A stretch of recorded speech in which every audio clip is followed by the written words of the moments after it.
غزوہ بدر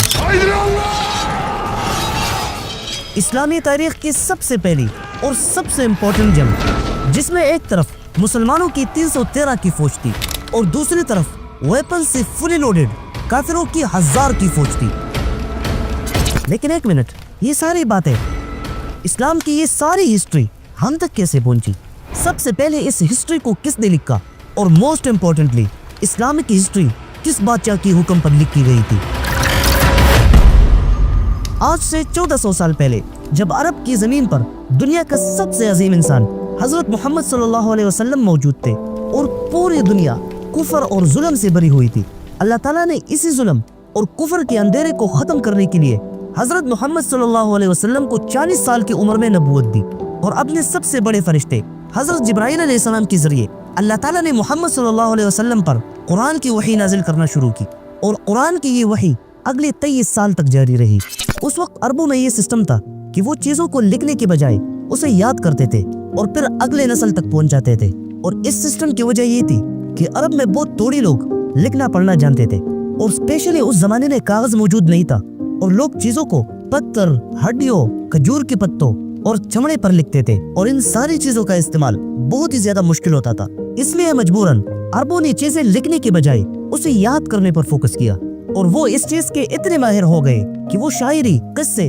اور even history کو بھی بغیر کسی کمی بیشی کی یاد کیا کرتے تھے۔ شروع میں جب حضور صلی اللہ علیہ وسلم مکہ میں تھے تو اس وقت زیادہ تر صحابہ کرام نے قرآن کو صرف یاد کرنے پر فوکس کیا، کیونکہ اس وقت مسلمانوں کی پوزیشن بہت ہی زیادہ کمزور تھی۔ لیکن جب محمد صلی اللہ علیہ وسلم اور ان کے صحابہ نے مکہ چھوڑ کر مدینہ کی طرف ہجرت کی تو حضور صلی اللہ علیہ وسلم نے صحابہ کرام کو ایجوکیٹ کرنے کے لیے ایک پراپر سسٹم بنایا، اور ان میں سے کچھ ینگ اور ذہین صحابہ کرام کی صرف یہی ڈیوٹی لگائی کہ وہ صرف لکھنا پڑھنا سیکھ لے، باقی خرچے ورچے کا نہ سوچے، جیسے آج بھی بڑے بڑے ملکوں میں یونیورسٹیز فری اسکالرشپ دیتی ہے۔ اور اس طرح محمد صلی اللہ علیہ وسلم نے پہلے دفعہ صحابہ کرام کو تعلیم دینا شروع کیا، اور غزوہ بدر میں جو قیدی مسلمانوں کے ہاتھ آئے تھے، آپ صلی اللہ علیہ وسلم نے انہیں اس شرط پر آزاد کیا کہ ان میں سے ہر ایک قیدی 10 مسلمان بچوں کو لکھنا پڑھنا سکھائیں گے۔ اس زبردست سسٹم کی وجہ سے بہت سارے صحابہ کرام نے لکھنا پڑھنا سیکھ لیا، جن میں سے ایک صحابی کا نام تھا حضرت زید بن ثابت رضی اللہ تعالیٰ عنہ۔ ان سارے صحابہ کرام کو ایجوکیٹ کرنے کے بعد آپ صلی اللہ علیہ وسلم نے انہیں حکم دیا کہ مجھ سے قرآن کے علاوہ میری کوئی بھی بات نہ لکھو، اور یہ حکم اس لیے دیا تھا تاکہ حضور صلی اللہ علیہ وسلم کی باتیں، حدیث، قرآن سے مکس نہ ہو جائے، اور قرآن بالکل پیور فارم میں آگے لوگوں تک پہنچ سکے۔ اور اسی طرح ان سارے صحابہ کرام نے پہلی دفعہ حضور صلی اللہ علیہ وسلم سے صرف قرآن لکھنا شروع کیا، اور اس کے علاوہ حدیث اور ہسٹری لوگ صرف یاد ہی رکھتے تھے۔ پہلے ابو بکر رضی اللہ تعالیٰ عنہ نے حضور صلی اللہ علیہ وسلم سے بہت سی حدیث لکھے تھے، لیکن اس حکم کے بعد حضرت ابو بکر رضی اللہ تعالیٰ عنہ نے احتیاط کے طور پر ان سارے حدیثوں کو مٹا دیا۔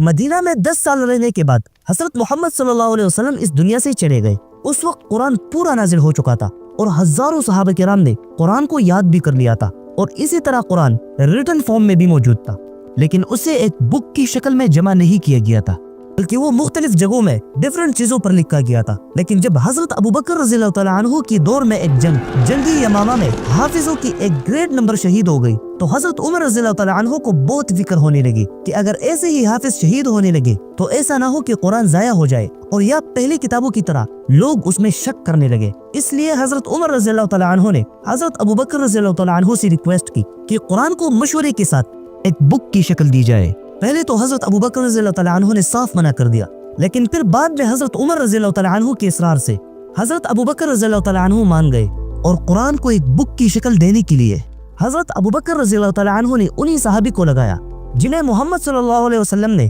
قرآن لکھنے کا کام دیا تھا، حضرت زید بن ثابت رضی اللہ تعالیٰ عنہ۔ اور اسی طرح قرآن پہلی دفعہ ایک بک کی شکل میں آ گیا، اور حضرت عمر رضی اللہ تعالیٰ عنہ کا فیصلہ بالکل ٹھیک تھا۔ اگر قرآن کو اس وقت ایسی کتاب کی شکل نہ دی جاتی تو آج سارے مسلمانوں کا اس میں اختلاف ہوتا، جیسا کہ حدیث اور ہسٹری میں ہے، کیونکہ حدیث اور تاریخ حضور صلی اللہ علیہ وسلم کی وفات کے 150 سال بعد لکھی گئی۔ حضور صلی اللہ علیہ وسلم کے زمانے میں تو زیادہ تر فوکس قرآن پر ہوتا تھا، جس کی وجہ سے حدیث اور ہسٹری لوگ صرف زبانی یاد کرتے تھے اور پھر اسے آگے پہنچاتے تھے، اور یہی طریقہ آگے خلفائے راشدین کی دور میں بھی چلا۔ اور جب خلافت راشدہ ختم کر دی گئی اور مسلمانوں کی یہ پورے امپائر اگلے 90 سال تک بنو امیہ خاندان کی کنٹرول میں آ گئی، اور پھر بنو امیہ خاندان کے دوسرے بادشاہ یزید بن معاویہ کے دور میں جب کربلا کا واقعہ پیش آیا تو بہت سارے لوگ بنو امیہ خاندان کی حکومت سے ناراض ہو گئے، اور بنو امیہ خاندان کی حکومت کو ختم کرنے کے لیے مسلمانوں میں بہت ساری پارٹیز بن گئی، جن میں سے ایک پارٹی عبداللہ بن زبیر کی تھی۔ عبداللہ بن زبیر نے بنو امیہ خاندان کے دوسرے بادشاہ یزید کی حکومت سے بغاوت کر دی، اور پھر مکہ میں بنو امیہ خاندان کے اگینسٹ ایک الگ امپائر بنائی۔ تو جیسے ہی یہ امپائر آہستہ آہستہ سٹرونگ ہوتی گئی اور بنو امیہ خاندان کے لیے ایک چیلنج بن گئی، تو یہ ایگزیکٹلی وہی ٹائم تھا جب بنو امیہ خاندان کی 5ویں بادشاہ عبد الملک بن مروان تخت پر بیٹھ گئے۔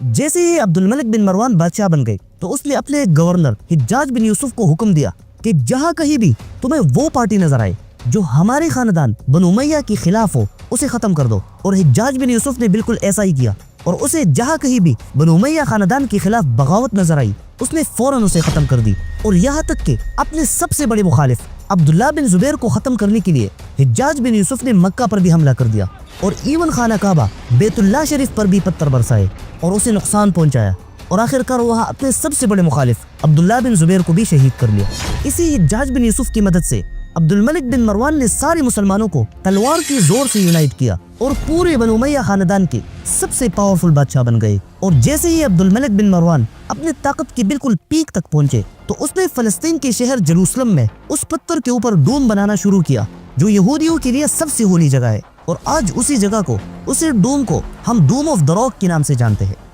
جیسے ہی عبد الملک بن مروان نے ڈوم بنانا شروع کیا تو یہ ایگزیکٹلی وہی ٹائم تھا کہ جب عراق کے ایک شہر کوفہ میں ایک بچہ پیدا ہوا، نعمان بن ثابت، جسے آج ہم امام ابو حنیفہ کے نام سے جانتے ہیں۔ امام ابو حنیفہ اپنے علم اور فقہ کی وجہ سے آہستہ آہستہ ہر جگہ بہت ہی فیمس ہو گئے، اور آلموسٹ سارے لوگوں نے ان کی فقہ پر چلنا شروع کیا، جسے آج بھی تقریباً 50% مسلمان امام ابو حنیفہ کے مسلک پر ہے۔ جیسے ہی لوگ امام ابو حنیفہ کی باتوں پر ٹرسٹ کرنے لگے تو ان کی اسی پوزیشن کو دیکھ کر بنو امیہ خاندان کے آخری بادشاہ نے اسے مسلمانوں کے جج بنانے کی کوشش کی تاکہ امام ابو حنیفہ بنو امیہ خاندان کے غلط فیصلوں کو بھی صحیح کہے، لیکن انہوں نے جج بننے سے صاف صاف انکار کر دیا، کیونکہ امام ابو حنیفہ سمجھتے تھے کہ بنو امیہ کی حکومت ایک ظالم حکومت ہے اور ان کے بادشاہ اپنی حکومت کو اور بھی مضبوط کرنے کے لیے ظلم کی کسی بھی حد تک جا سکتے ہیں، اس لیے اس نے جج بننے سے صاف انکار کر دیا، جس کی وجہ سے بنو امیہ کے آخری بادشاہ کے دور میں عراق کے گورنر نے اسے قید کر لیا اور روزانہ اسے کوڑے دیے جاتے تھے، لیکن پھر کچھ دنوں بعد اسے آزاد کر دیا گیا۔ امام ابو حنیفہ کے آزاد ہونے کے کچھ ہی وقت بعد بنو امیہ کی حکومت ختم ہو گئی اور مسلمانوں کی خلافت حضور صلی اللہ علیہ وسلم کی چچا حضرت عباس رضی اللہ تعالیٰ عنہ کے خاندان بنو عباس کی کنٹرول میں آ گئی۔ لیکن حضور صلی اللہ علیہ وسلم کے زمانے سے لے کر یہاں تک مسلمانوں میں وہی طریقہ آ رہا تھا، مطلب صرف قرآن ریٹن فارم میں موجود تھی اور حدیث اور ہسٹری صرف زبانی یاد کیے جاتے تھے۔ لیکن جب بنو عباس خاندان کے دوسرے بادشاہ المنصور کا دور آیا تو اس نے پہلی دفعہ اپنے درباریوں میں ایک اسپیسیفک پوسٹ پر ایک آدمی ہائر کیا جس کا نام تھا ابن اسحاق۔ ابن اسحاق کو عباسی خلیفہ المنصور نے حکم دیا تھا کہ رسول اللہ صلی اللہ علیہ وسلم کے زمانے سے لے کر آج تک جتنے بھی واقعات ہوئے ہیں ان سب کو ایک کتاب میں جمع کرو اور مجھ سے جس طرح کی مدد بھی چاہیے ہو لے لینا۔ اور اس طرح ابن اسحاق وہ پہلا آدمی بن گیا جس نے سب سے پہلے رسول اللہ صلی اللہ علیہ وسلم کی زندگی پر ایک کتاب لکھی جسے سیرت النبویہ کہا جاتا ہے۔ آج ابن اسحاق کی وہی کتاب تو موجود نہیں ہے، لیکن ابن اسحاق کے صرف 100 سال بعد مسلمانوں کے ایک اور ہسٹورین ابن ہشام نے اسی کتاب کو رینیو کیا جو ابن اسحاق نے لکھا تھا، اور آج وہی کتاب ہمارے پاس موجود ہے۔ اور پھر آگے ہسٹری کی بڑی بڑی کتابیں لکھنا شروع ہوئی جیسے تاریخ طبری، تاریخ ابن کثیر، تاریخ ابن خلدون۔ لیکن ایک بات یاد رکھنا، ابن اسحاق نے جس بادشاہ کی حکم اور مدد سے وہ کتاب لکھی تھی وہ وہی بادشاہ تھا جس نے امام ابو حنیفہ کو جج نہ بننے پر جیل میں ڈالا تھا اور پھر وہاں جیل میں امام ابو حنیفہ کو زہر دیا تھا۔